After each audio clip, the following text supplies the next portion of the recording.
La carta que encontraron oculta en las paredes de la casa donde nació Gustavo Petro había permanecido enterrada durante 50 años exactos. Cuando los obreros la descubrieron durante las obras de renovación, ninguno imaginaba que acababan de desenterrar el secreto más peligroso de la familia presidencial. Un secreto que podría destruir no solo la carrera política de Petro, sino cambiar para siempre la historia de Colombia. Era un martes soleado de septiembre cuando Gustavo Petro decidió finalmente renovar la modesta casa de ladrillo donde había nacido en Ciénaga de Oro, Córdoba. La pequeña construcción de 2 plantas, con sus paredes agrietadas por el tiempo y su techo de tejas rojas descoloridas por décadas de sol caribeño, necesitaba urgentemente una restauración completa. Como presidente, Petro quería convertir el lugar en un museo que contara la historia de sus humildes orígenes, una forma de demostrar al pueblo colombiano que incluso los más pobres podían llegar a la presidencia. Quiero que esta casa se convierta en un símbolo de esperanza para todos los niños de Colombia, había dicho durante la rueda de prensa donde anunció el proyecto de restauración. Que sepan que no importa cuán humilde sea tu origen, siempre puedes aspirar a cambiar el destino de tu país. La empresa constructora, especializada en patrimonio histórico, llegó temprano esa mañana con toda la maquinaria necesaria.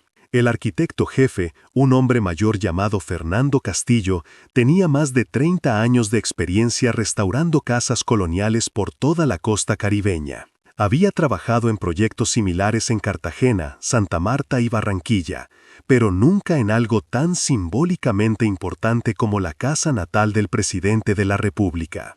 Hay que tener mucho cuidado con las paredes originales, explicaba Castillo a sus obreros mientras examinaban la estructura. Esta casa tiene más de 60 años y probablemente esconde muchas historias entre sus ladrillos. Queremos preservar cada detalle que nos ayude a entender cómo vivía la familia Petro en aquellos tiempos. Los trabajos comenzaron por la planta baja, donde estaba ubicada la antigua sala de estar familiar. Las paredes, construidas con ladrillos artesanales y argamasa de cal, mostraban las cicatrices del tiempo.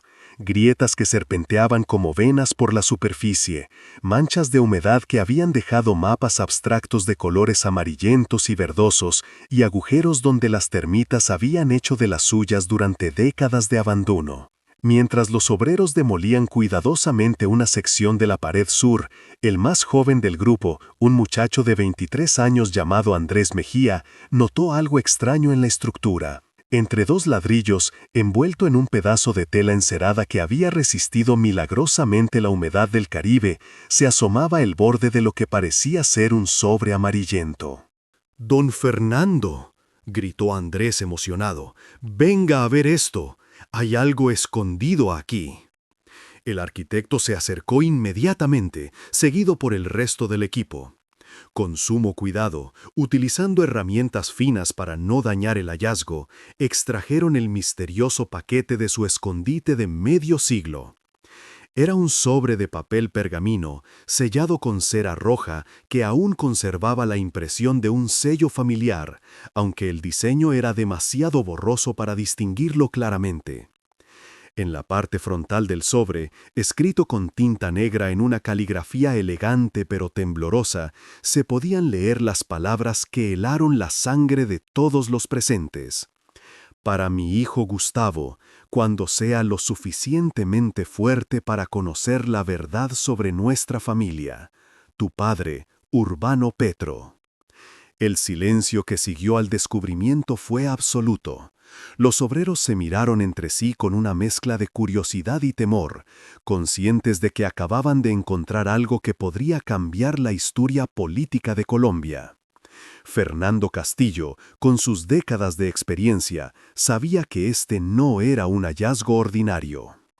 «Nadie habla de esto fuera de aquí», ordenó el arquitecto con voz firme. «Esto debe llegar directamente a las manos del presidente. Andrés, ya va inmediatamente a casa de Nariño.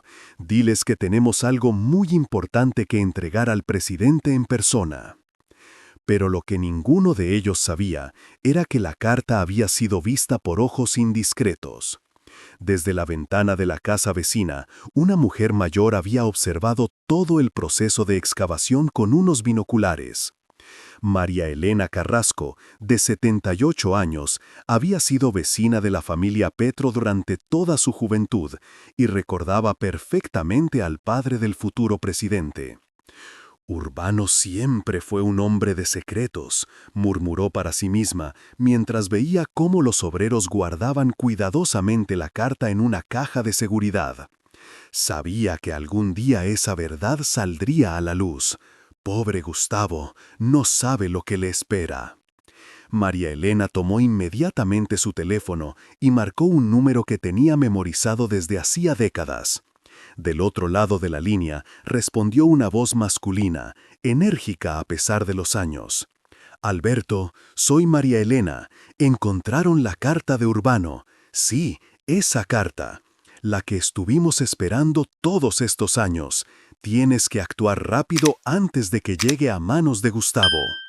En Bogotá, Casa de Nariño recibió la llamada del arquitecto a las 2:30 de la tarde. El secretario privado del presidente, un hombre discreto y eficiente llamado Mauricio Telles, escuchó con creciente interés el relato de Fernando Castillo. «¿Está completamente seguro de que la carta está dirigida al presidente?», preguntó Telles, tomando notas meticulosas de cada detalle. «Completamente seguro, señor. Dice claramente para mi hijo Gustavo y está firmada por Urbano Petro. La carta parece tener décadas de antigüedad. Probablemente fue escondida poco antes de la muerte del padre del presidente». Telles conocía la historia familiar de Petro. Urbano Petro había muerto cuando Gustavo tenía apenas 14 años, llevándose a la tumba muchas respuestas sobre el pasado familiar que su hijo siempre había anhelado conocer. Si realmente existía una carta póstuma del padre, podría contener información invaluable sobre los orígenes de la familia. «Traigan la carta inmediatamente a Bogotá. El presidente debe ver esto cuanto antes, y asegúrense de que nadie más tenga acceso al documento». Mientras tanto, en Ciénaga de Oro, otros ojos observaban los movimientos alrededor de la casa presidencial. Alberto Mendoza, primo lejano de la familia Petro y ahora un próspero empresario ganadero de la región, había recibido la llamada de María Elena con una mezcla de expectación y terror. Él era una de las pocas personas vivas que conocía la verdad sobre el pasado de Urbano Petro y había esperado durante décadas que ese secreto permaneciera enterrado para siempre. «Después de 50 años, la verdad finalmente va a salir», murmuró Alberto mientras conducía su camioneta hacia Ciénaga de Oro. «Gustavo no está preparado para lo que va a leer en esa carta. Nadie lo está». Alberto recordaba vívidamente aquella noche de 1973, cuando Urbano Petro había llegado a su casa, pálido y tembloroso, con una historia que cambiaría para siempre la percepción que tenía de su primo. Era una historia de traición, sangre y secretos familiares que habían permanecido ocultos durante generaciones, esperando el momento adecuado para emerger y destruir todo a su paso. A las 6 de la tarde, un vehículo blindado de la presidencia llegó a la casa natal de Petro para recoger la misteriosa carta. Fernando Castillo entregó personalmente el sobre sellado al oficial de seguridad, quien lo depositó en un maletín especial diseñado para transportar documentos clasificados. «¿Saben qué contiene?», preguntó el oficial. «No hemos abierto el sobre», respondió Castillo con honestidad. «Consideramos que eso le corresponde únicamente al presidente». Pero lo que no sabían era que Alberto Mendoza los había estado observando desde su camioneta, estacionada estratégicamente en una calle lateral. Cuando el vehículo presidencial se alejó hacia Bogotá, Alberto supo que tenía pocas horas para decidir si debía intervenir o dejar que el destino siguiera su curso. Durante el viaje de regreso a la capital, el oficial de seguridad no pudo evitar sentir curiosidad por el contenido del sobre. La carta tenía un peso simbólico que se podía sentir físicamente, como si las palabras escritas décadas atrás ejercieran una fuerza gravitacional propia. En sus 20 años de servicio en Casa de Nariño, nunca había transportado algo que sintiera tan cargado de historia y misterio.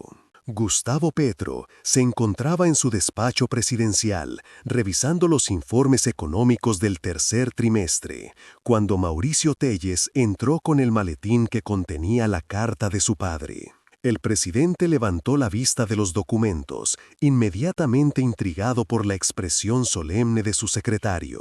«Señor presidente», dijo Telles con voz cuidadosamente controlada, «hemos recibido algo muy importante de la casa de su infancia en Ciénaga de Oro. Los obreros encontraron esto escondido en las paredes». Telles abrió el maletín y extrajo el sobre amarillento con infinito cuidado.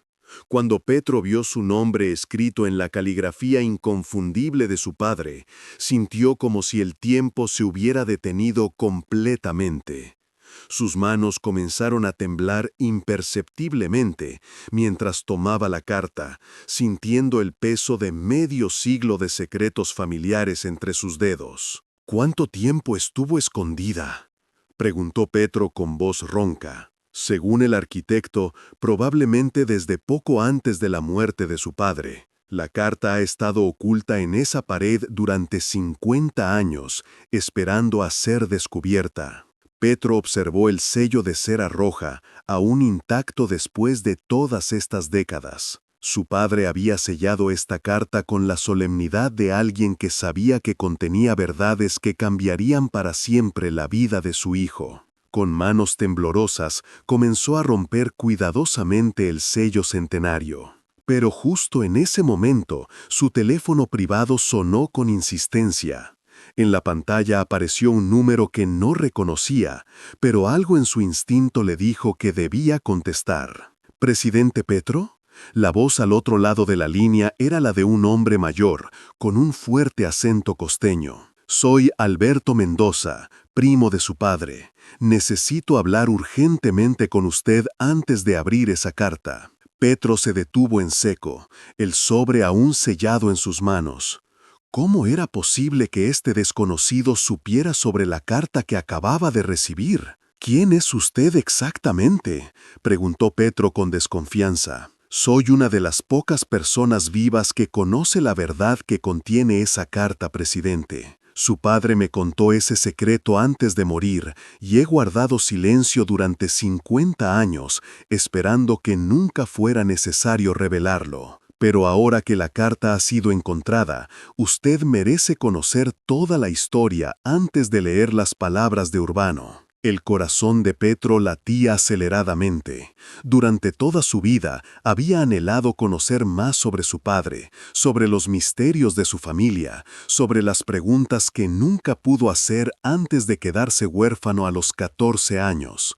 Pero ahora, con las respuestas literalmente en sus manos, sentía una extraña aprensión. «¿De qué verdad habla?», preguntó Petro. «De la verdadera razón por la que su familia tuvo que huir de Córdoba cuando usted era niño, de por qué su padre nunca quiso hablar del pasado familiar, de la sangre que manchó las manos de los Petro mucho antes de que naciera». Las palabras de Alberto cayeron como plomo en el despacho presidencial.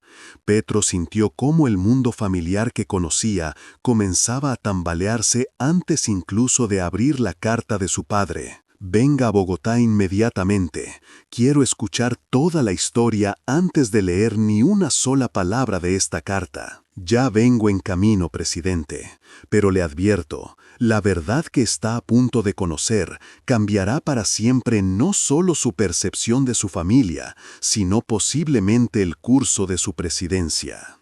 Después de colgar, Petro se quedó inmóvil en su silla, sosteniendo la carta sellada como si fuera una bomba de tiempo que podía explotar en cualquier momento. Mauricio Telles observaba la escena con creciente preocupación, consciente de que acababa de presenciar un momento que podría marcar un antes y un después en la historia de Colombia. ¿Desea que me retire, señor presidente?, preguntó Telles discretamente. No, respondió Petro con voz firme. Necesito que esté presente cuando llegue Alberto Mendoza. Si esta historia es tan grave como sugiere, necesitaré testigos de confianza. Las siguientes 3 horas fueron las más largas en la vida presidencial de Gustavo Petro. Caminó incesantemente por su despacho, observando una y otra vez el sobre sellado, imaginando qué terribles secretos podría contener.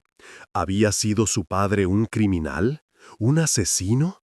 ¿Un colaborador de algún régimen político corrupto? Las posibilidades se multiplicaban en su mente como un virus imparable.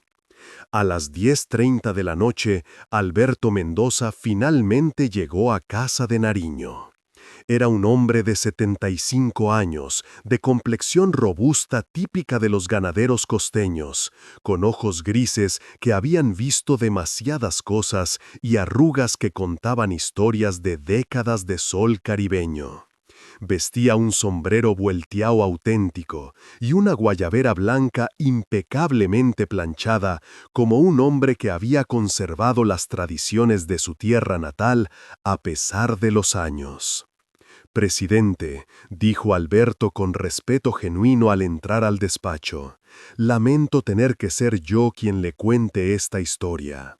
Su padre era un buen hombre que cometió errores terribles tratando de proteger a su familia». «Siéntese», ordenó Petro, señalando una silla frente a su escritorio. La carta seguía sobre la mesa, como una presencia fantasmal que dominaba toda la habitación. «Cuénteme todo lo que sabe». Alberto respiró profundamente, como un hombre que se prepara para desenterrar un cadáver que ha permanecido sepultado durante demasiado tiempo. Todo comenzó en 1952, cuando su padre tenía apenas 25 años, empezó Alberto con voz pausada. En esa época, Córdoba era territorio de los pájaros conservadores, grupos paramilitares que asesinaban liberales por orden del gobierno de Laureano Gómez. Su abuelo, Eusebio Petro, era un liberal reconocido en la región, y eso lo convirtió automáticamente en un objetivo.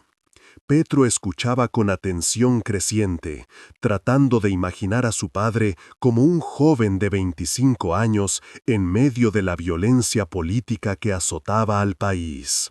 Una noche de octubre, continuó Alberto, llegaron los pájaros a la finca de su abuelo. Eran 12 hombres armados, encapuchados, sedientos de sangre liberal. Urbano estaba allí esa noche, visitando a sus padres con su esposa embarazada, la madre de usted. La voz de Alberto se quebró ligeramente al recordar los eventos traumáticos.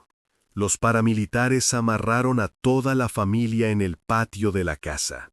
Tenían órdenes de matar a Eusebio y a todos los hombres adultos de la familia como escarmiento para otros liberales de la región.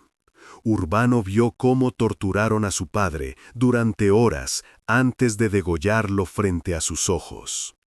Petro sintió náuseas al imaginar la escena. Su padre, apenas un joven, presenciando el asesinato brutal de su propio padre.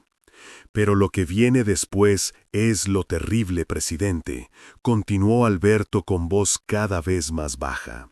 Cuando los asesinos se preparaban para matar también a Urbano, él les hizo una propuesta desesperada. Les prometió información sobre otros liberales de la región a cambio de que perdonaran su vida y la de su esposa embarazada. El mundo de Petro se detuvo completamente. Las palabras de Alberto resonaron en su cabeza como campanas funerarias. «¿Mi padre colaboró con los asesinos de su propio padre?», preguntó Petro con voz temblorosa.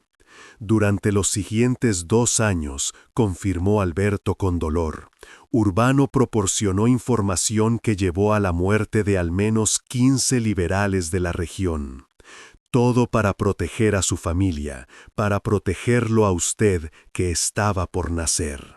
Las lágrimas comenzaron a rodar por las mejillas del presidente de Colombia. Durante toda su vida había idealizado a su padre como un hombre honorable, un liberal comprometido con la justicia social.